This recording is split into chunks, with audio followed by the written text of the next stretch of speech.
So, ayun mga idol, gumawa tayo ng isang simpleng hospital login portal. Then, kung saan dito ka maglalagin.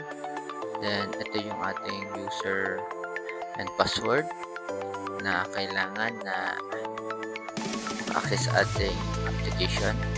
Once na makalagin tayo dito, ayan, ito yung makikita natin sa ating system.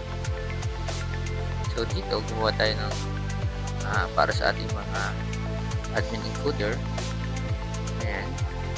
So, once na makalagin sila dyan, ito yung bungad na sa'yo, yung mismong system na ginawa natin para sa hospital. So, dito, nag-set tayo ng email notification kung saan manonotify si encoder or kung ano man gusto mo mga employee na gusto mong notify. Pwede din si sufficient, pwede mo yung notify. So, ayan, dito naglagay tayo ng isang recipient. Ayan, so makikita nyo nag-save ako dyan. So, ito yung status niya. Then, dito naman kung ano yung mga gusto nyo ilagay na title para din yung nag-i-email manually. So, dito lang, ang kagandahan niya lang dito ay automatic na siyang mag-i-email sa mga recipient na inilagay nyo. Wala na kayong gagalawin. Halimbawa, every 15 or 30 days, automatic na siya mag-i-email. So, ayun. Dito naman, naglagay tayo ng fill a form para sa ating mga patient na kailangan i-fill out ni admin encoder. So, yan. Ito yung sample. So, dito, naglagay tayo ng mga sample dito or whatever na yan. Dito naman, optional din lang naman to. Kung bawa, enters middle date, then date received. So, ito naman ay optional. And date result. So, kung wala mong result, liquid lang na lang. Result, ano ba yung result? Ongoing, kung ano ba yan.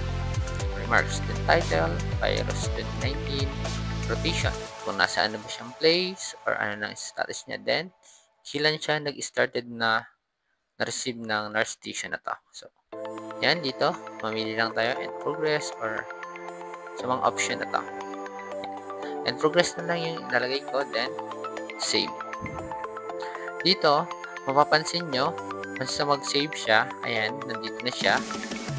So, mapapansin nyo sa ating dashboard, mag-appear na siya dito. Then, edit natin kung ano na ba yung in progress na lang, then completed na kung halimbawa ay completed na. So, yun. Ayan, dito, completed na siya.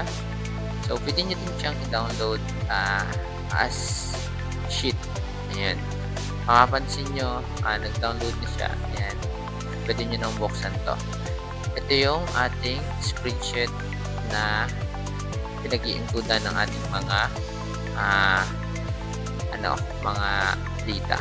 So, ayan. So, dito, naglagay lang tayo ng simpleng monitoring. Ayan. Close ko na lang to. Then, dito naman, maglalagay tayo ng mga documents para sa ating evidence. Kung baga ay ito yung mga nangyari, ito yung mga ano. So, lalagay lang natin. Then, ayan. Save lang natin to. Once na mag-save to, wait lang natin dito yung uploading. So, ayan, nag-save na siya. Ito na yung status niya. Kung gusto niya namang i-delete, you can proceed na. Pwede nyo mo i-delete yan. Yan, ito yung ating mga status. Then, we have to delete na lang to.